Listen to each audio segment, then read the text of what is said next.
नमस्कार दोस्तों, NJ learning academy में आपका स्वागत है। अगर आपको हमारे वीडियोस पसंद आ रहे हैं, आप उनसे कुछ भी सीख रहे हैं, तो उन्हें लाइक करिए, शेयर करिए और हमारा चैनल सब्सक्राइब जरूर करिए। दोस्तों, आज मैं आपके लिए लेकर आया हूँ पाइवट टेबल बेसिक पार्ट 2, जिसमें हम सीखेंगे how to modify pivot table, formatting, slicers, calculated field. तो दोस्तों, मैं आपको पिछले पार्ट का रिकैप करा देता हूँ, पार्ट 1। जो आपने नहीं देखा है तो जरूर देखिए, जिसमें मैंने आपको बताया था कि पाइवट टेबल क्रिएट कैसे करते हैं, बेसिक फॉर्मेटिंग उसकी कैसे करेंगे, और उसमें फील्ड्स, कॉलम्स, रोज, वैल्यू, फिल्टर्स कैसे एडिट करेंगे। आज हम उससे आगे का पार्ट सीखेंगे, जिसमें हम सीखते हैं सबसे पहले पाइवट टेबल का जो ये फील्ड्स आते हैं, पाइवट टेबल फील्ड्स, ये वाला सेक्शन दोस्तों, इसको हम कैसे चेंज करेंगे। तो अभी ये बाय डिफॉल्ट जो इसमें सेटिंग रहती है वो ये रहती है। ऊपर सबसे ऊपर आपको दिखेगा चूज फील्ड्स, फिर filters, columns, rows and value आपको नीचे दिखेगा। अगर हमको इसको लेआउट को चेंज करना है तो हमारे ऑप्शन आते हैं यहाँ पर। आप देखेंगे field section area, section side by side, field section only, areas section only, area section only, 2x2, 1x4। इस टाइप से हमको ऑप्शन आते हैं। अगर हम चेंज करेंगे तो आप देखेंगे यहाँ पर जो फील्ड्स का ऑप्शन था वो लेफ्ट साइड आ गया, और जो फिल्टर्स, रोज, कॉलम है वो राइट साइड दिख रहा है हमको। अगर हमको दूसरा और लेआउट चाहिए, सिर्फ वैल्यूज ही देखनी है, तो फील्ड मेरे को दिखेगा। अगर मुझे सिर्फ सेक्शंस ही चाहिए तो सिर्फ सेक्शंस विजिबल रहेंगे, फील्ड विजिबल नहीं रहेगा। और उसमें 2x2 या 1x4 हम ऐसा कर सकते हैं। डिफॉल्ट में जो लेआउट दिखेगा वो आपको ये वाला लेआउट दिखेगा। इसका अगर आपको लेंथ और विड्थ जो है अगर वो एडजस्ट करनी है तो आपको साइड से इसको, जैसे जैसे ये डबल साइड में आपको एरो दिखेगा, उस टाइम पर आप क्लिक करिए माउस से, उसको आगे पीछे खींचकर बड़ा या छोटा कर सकते हैं। सिमिलरली नीचे से भी ऊपर उठाएंगे तो आपको इंडिविजुअल फील्ड की हाइट एडजस्ट आप कर सकते हैं दोस्तों। इस तरीके से हम ये पाइवट टेबल फील्ड्स को चेंज कर सकते हैं। इसमें और भी ऑप्शंस आते हैं। अगर इसकी हमें मूव करना है तो हम इसको मूव भी कर सकते हैं, और आप देखेंगे ये फील्ड हमको अलग से दिखने लग गया। इसके हिसाब से हम इसको एडजस्ट कर सकते हैं अपने हिसाब से। अगर हमको ये चाहिए कि कॉर्नर में वापस से आना, तो इसको वापस से एकदम लास्ट में कॉर्नर में ले जाए और ये ऑटोमेटिकली राइट साइड आपके फिट हो जाएगा। तो इस तरीके से हम पाइवट टेबल फील्ड्स को एडजस्ट करेंगे। अब आते हैं फॉर्मेटिंग पाइवट टेबल। तो दोस्तों, मैंने आपको बताया था कि पाइवट टेबल के बाहर अगर आप कोई भी सेल सिलेक्ट करते हैं तो आपको पाइवट टेबल के जो ऑप्शंस हैं वो नहीं आते हैं।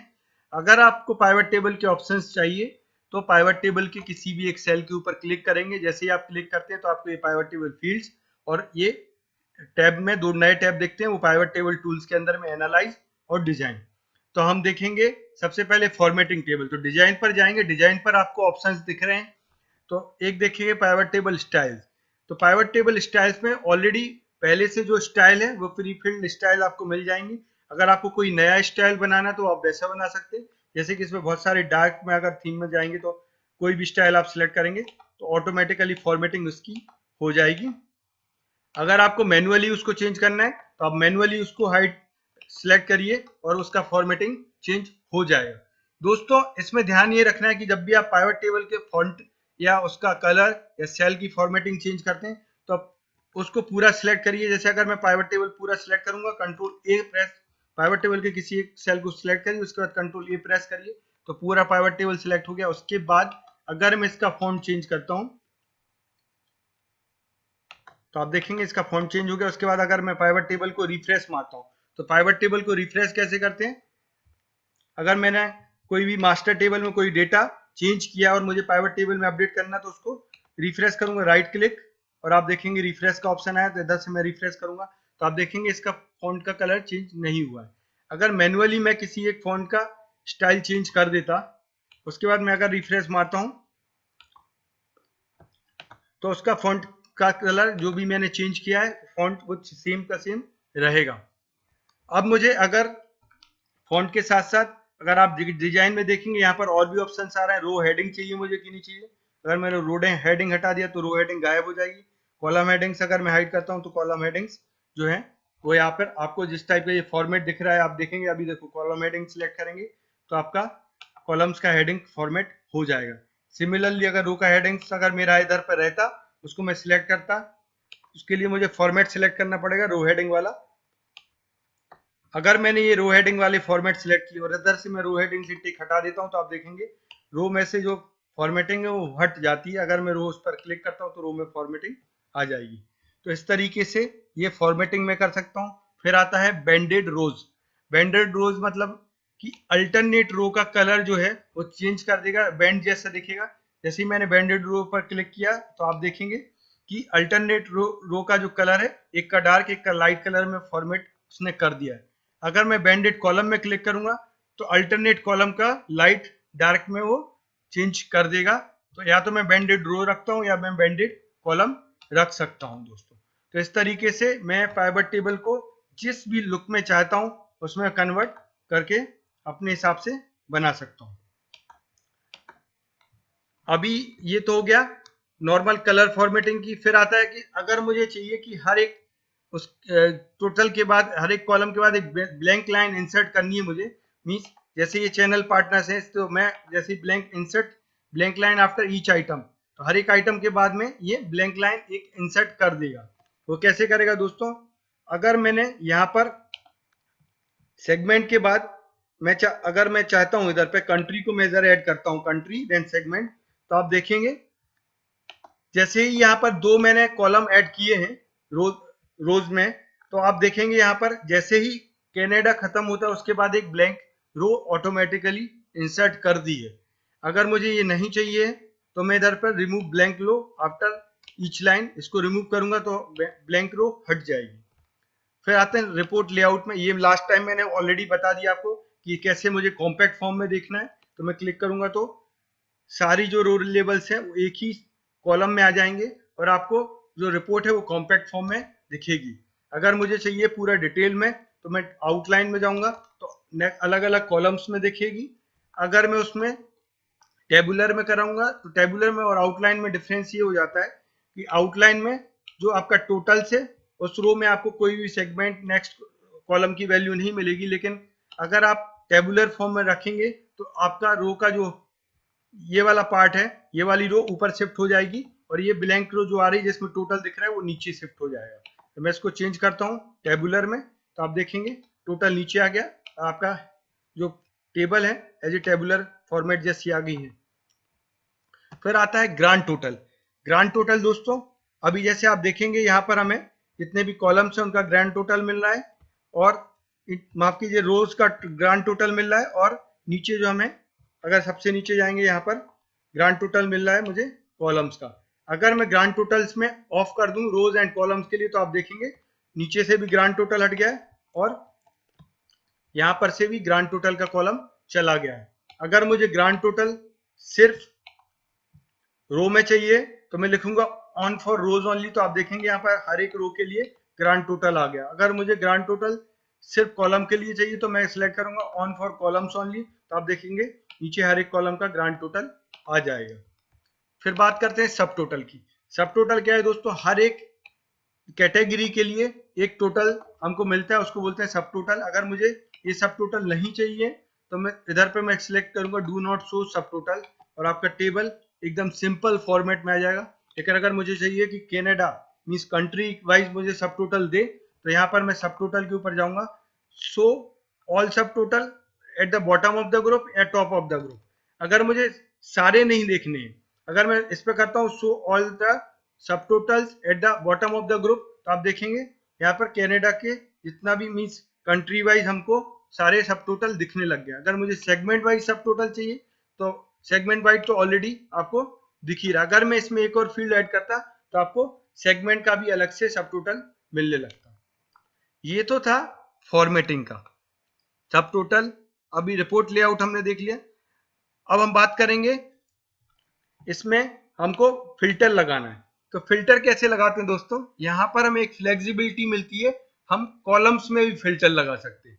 नॉर्मली हमारे पास जो ऑप्शंस रहता है वो हमेशा हम रो में फिल्टर लगाते हैं, लेकिन पाइवट टेबल में हमें बेनिफिट है कि हम किसी भी कॉलम को भी फिल्टर कर सकते हैं।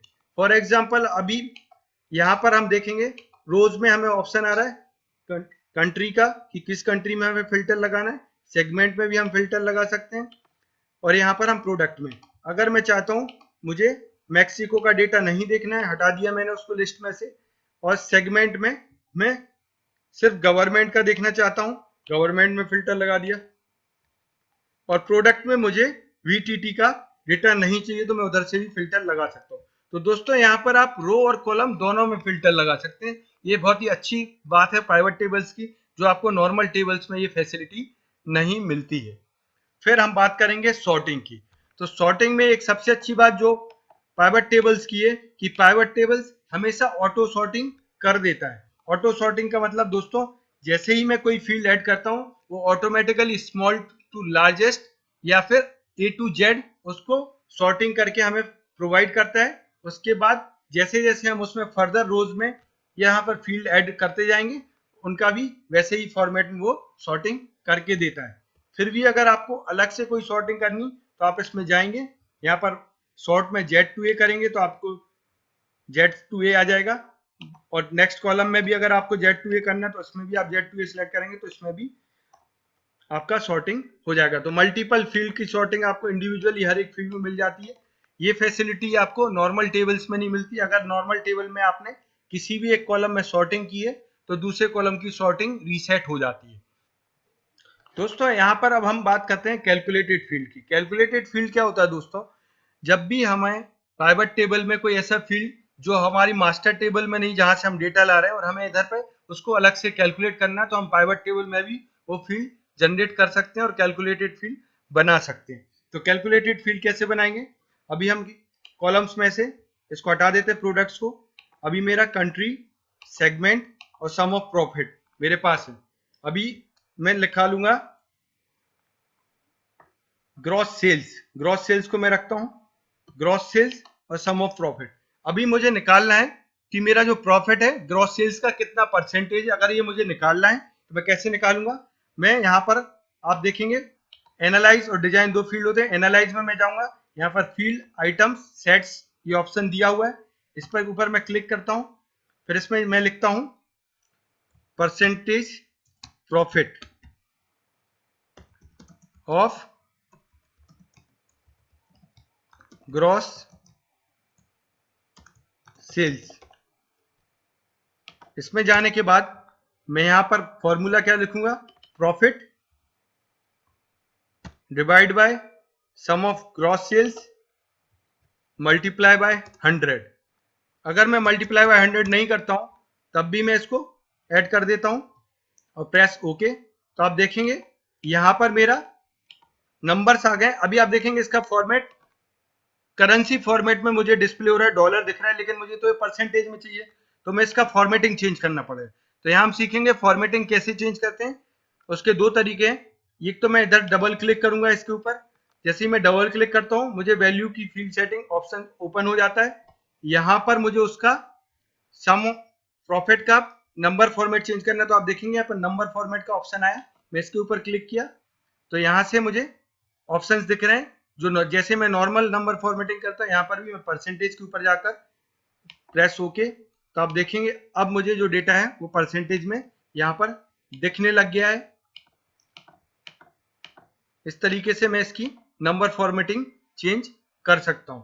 अगर मुझे कोई वैल्यू सम है, अगर मुझे सम ना चाहिए, उसकी जगह काउंट चाहिए या एवरेज चाहिए, तो मुझे कैसे निकालना होगा। अगर मैं देखूंगा एवरेज ऑफ इंडिविजुअल उसका प्रॉफिट निकाल रहा हूं, तो सम की जगह एवरेज मुझे चाहिए तो डबल क्लिक करूंगा इसके ऊपर और आप देखेंगे ऑप्शंस आ गए। इसके ऊपर मैं क्लिक करूंगा एवरेज और यहां से मैं इसका चेंज कर सकता हूं, सम की जगह प्रॉफिट को एवरेज मुझे वैल्यू शो करेगा।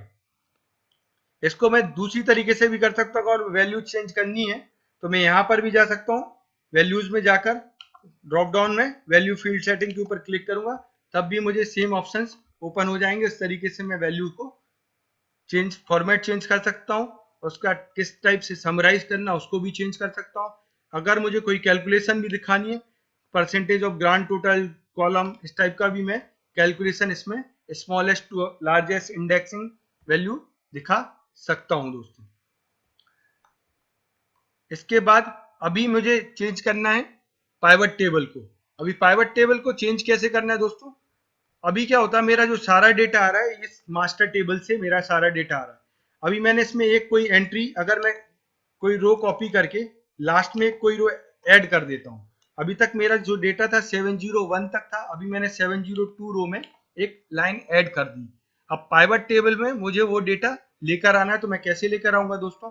अभी हम जाएंगे पाइवट टेबल में, इसको रिफ्रेश करेंगे तो आप देखेंगे कोई भी चेंज नहीं आया, क्योंकि हमारा जो पाइवट टेबल का मैंने डेटा सिलेक्ट किया था उसमें कोई चेंज नहीं किया है। तो उसको चेंज कैसे करेंगे? एनालाइज में जाइए, यहाँ पर आप देखेंगे चेंज डेटा सोर्स, इसके ऊपर क्लिक करिए तो आप देखेंगे हमारा जो टेबल है वो है A1 से M701, M701 तक है। लास्ट वाली जो रो मैंने ऐड करी है वो इसमें नहीं है। अगर मुझे उसे ऐड करना है तो मैं इधर पे 701 की जगह 702 लिखूंगा और आप देखेंगे मेरा डेटा 702 जो है उसमें आने लगेगा। इस तरीके से मुझे पाइवट टेबल को अगर मॉडिफाई करना हो, कोई कॉलम या रो को ऐड करना हो, तो मैं डायरेक्टली जाके इसको ऐड कर सकता हूँ।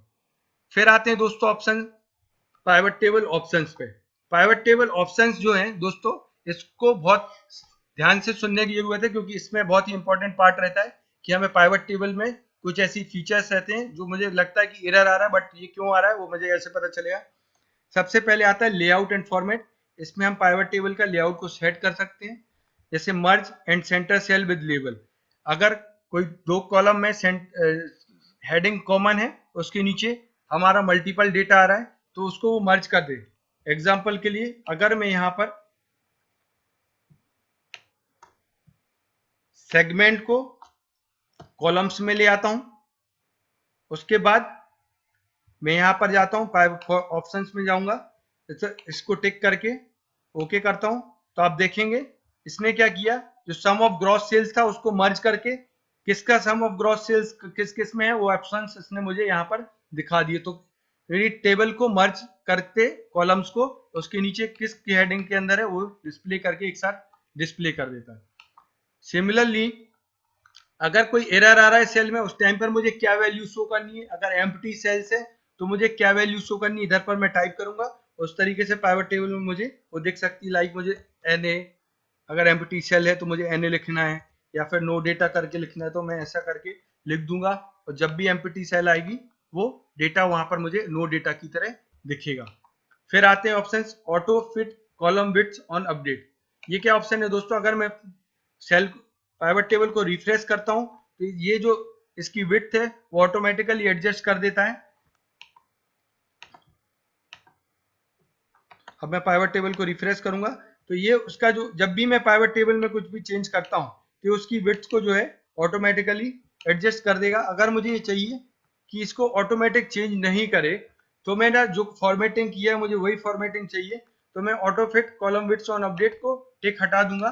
उसके बाद मैं जो भी कॉलम की विड्थ रखूंगा वो ऑटोमेटिकली वैसे ही बनी रहेगी, मैं कितना भी रिफ्रेश करूं वो चेंज नहीं होगी।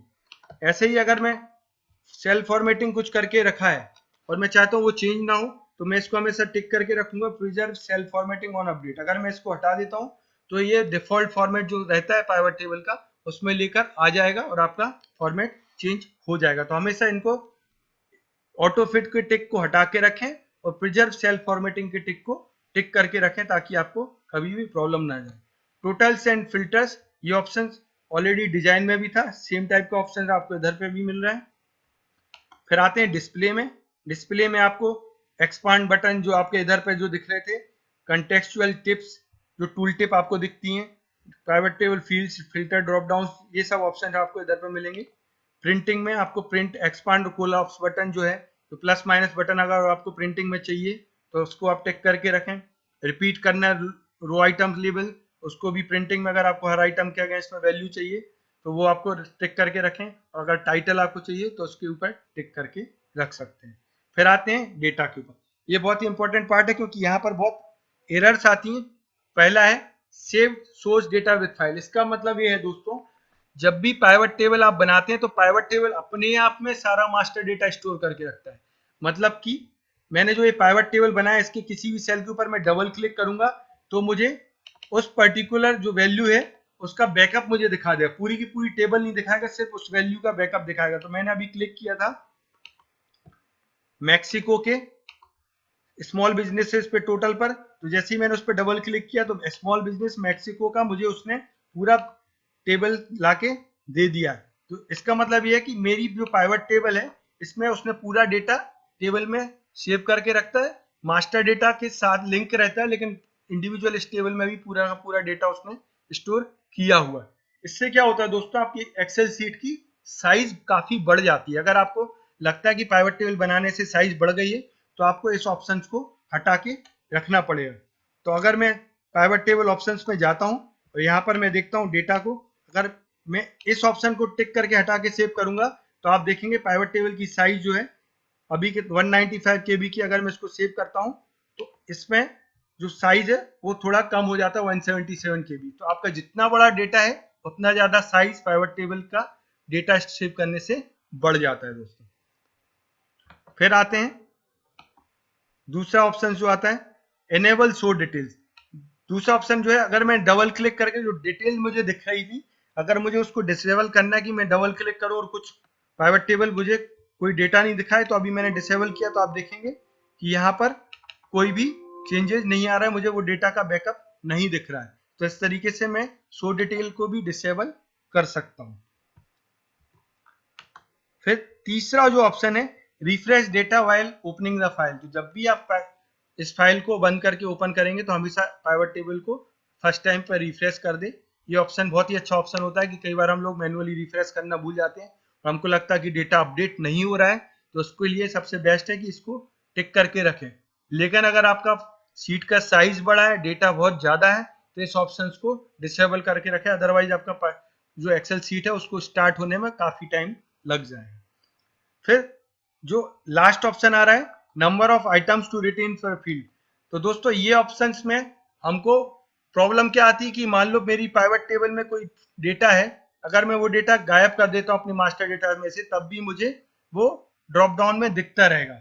इसका मतलब क्या है, अगर मेरा ये ऑटोमेटिकली सिलेक्ट है, मैंने अगर इसमें से मैक्सिको का डेटा मास्टर टेबल में एक्सरसाइज में से अगर मैं मैक्सिको का सारा डेटा डिलीट कर देता हूं, तो अभी मैं मैक्सिको का डेटा डिलीट करता हूं। मैक्सिको सिलेक्ट किया और इस पूरे लाइन को सिलेक्ट करके कंट्रोल माइनस प्रेस किया, डिलीट एंटायर सीट रो।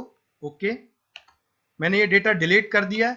अब मैं इधर पर जाके इसको रिफ्रेश करता हूं तो मैक्सिको इधर से हट गया। ड्रॉप डाउन में आप देखेंगे मैक्सिको मुझे अभी भी दिख रहा है।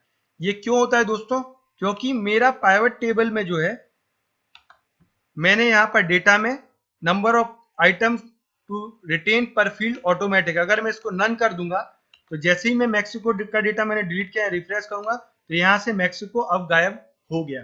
तो जब भी मैं इस ऑप्शन को नन सेलेक्ट करता हूँ तब मुझे वो कोई भी डेटा जो डिलीट हो चुका उसका हिस्ट्री नहीं रखता है। लेकिन अगर मैंने नन नहीं किया, ऑटोमेटिक रखा है या मैक्सिमम रखा है, तो डेटा डिलीट हो जाएगा मास्टर टेबल में से, तब भी वो आपको यहाँ पर ड्रॉप डाउन में दिखता रहेगा। फिल्टर ऑप्शन में आपको वो ऑप्शंस आते रहेंगे।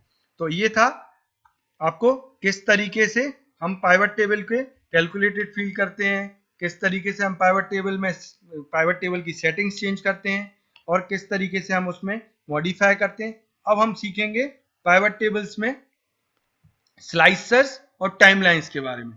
स्लाइसर्स और टाइमलाइंस क्या है दोस्तों, बहुत ही अच्छा फीचर है पाइवट टेबल का।